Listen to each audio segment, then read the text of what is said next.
And if the problem is campaigning like in the US, our current law is enough. If America has a law like that, they've been trying to have a good law, and McCain actually fought on that platform in 2000 for the Republican nomination. After that, they did enact a law called Feingold-McCain law, which is actually a feeble law compared to what India has. If the United States has a law like India has, which was enacted in 2003, the American campaign finance problems are over. It's such a good law, actually. It provides an ethical framework for political action, provided you're willing to play by the rules, and somebody's going to enforce that. But if the giver and the taker both are willing to trade in money, the vote buying is happening because there's somebody who is willing to sell the vote. If both are quite happy, it's very hard to either prove or to change it. Therefore, you're required to change the political culture. So these are two different worlds. It's an absolutely right question, great question. But people like you must understand the fundamental difference between this. Otherwise, it's so easy, America spends money, India spends money, we're the same. Not true. Not at all true. Absolutely untrue. You spoke about higher education being an obstacle in the country's progress.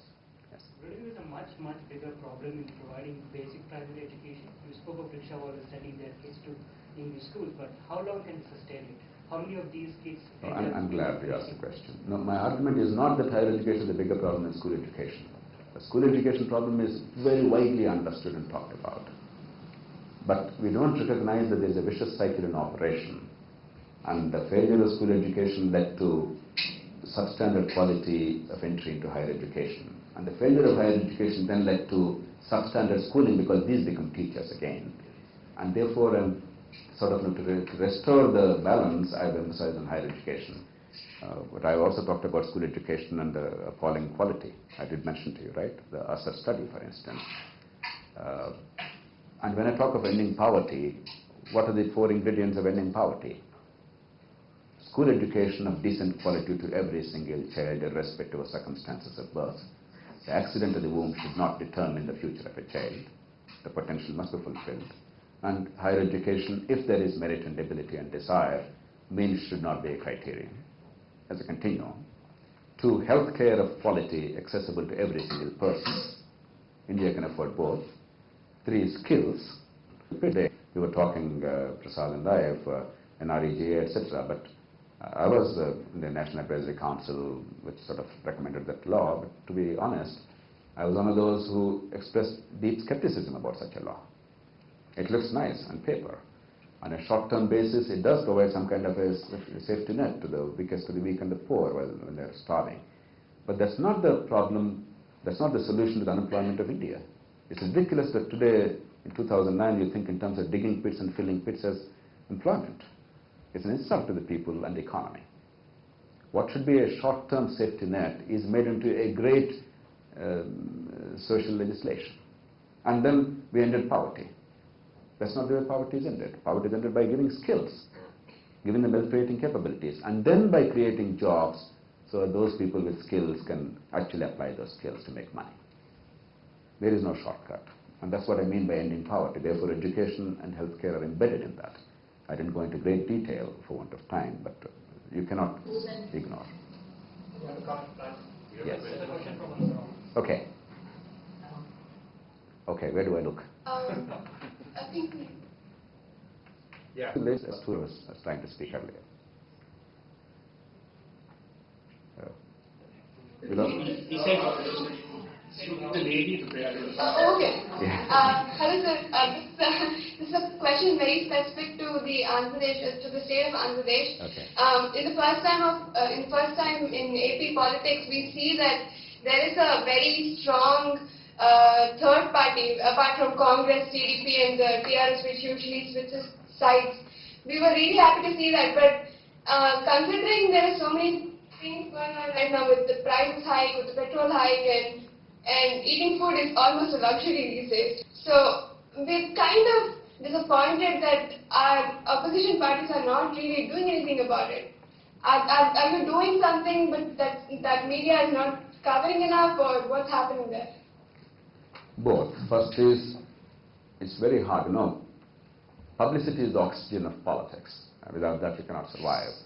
And in today's India, it seems to be very difficult to get publicity for the right kind of things. You do some dirty thing or ugly thing, you make some nasty remark about Mayawati, then you go and torch your rival's home, then it's national news. You say some nasty things about Muslims and suddenly Varun Gandhi is a national leader. There's a problem. But also, price rise and problems that affect people on a day-to-day basis like this are very evocative. But there are no simple, direct answers, nor can they be linked to a particular government on a particular day. Unless you're utterly dishonest and cynical, you cannot claim that because of Rajshekhar Reddy or Yediyurappa or somebody else, the prices have risen suddenly. Price rise is merely a symptom which affects us, but in that problem of demand-supply gap, there are a huge number of things.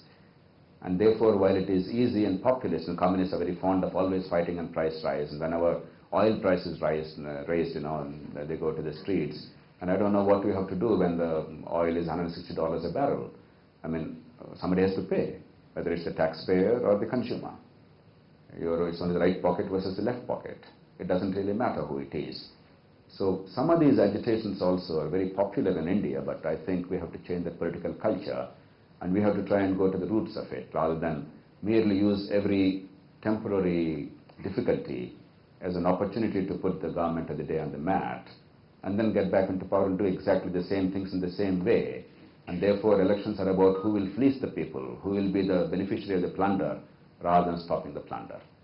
So there's a problem there. But otherwise, we do raise, for instance, when water supply is a big issue in Hyderabad city, and people incidentally in a place called Bholakpur, they died because they drank water. I don't know if you're familiar with that. We're familiar with Gujarat Hooch tragedy or some other liquor tragedy. But in Bholakpur, 14 people died because they drank water, the local water supply. And it's not merely in Bholakpur. In most of the slums of Hyderabad, water and sewage, raw sewage, and industrial effluents, they're all mixed very often, and then people's lives are really in danger. So we do make a big issue of that, but I think it's difficult to capture public attention overnight with these things because they're not very sexy and romantic. Yeah. Somebody there, and I'll come back to you. Yeah. Please. Dr. Narayan, you mentioned amongst the 5 points the importance of secondary education a lot of times. Mm-hmm. And there was also the point raised on primary education being more important than secondary education, and you tackled that also. Mm-hmm.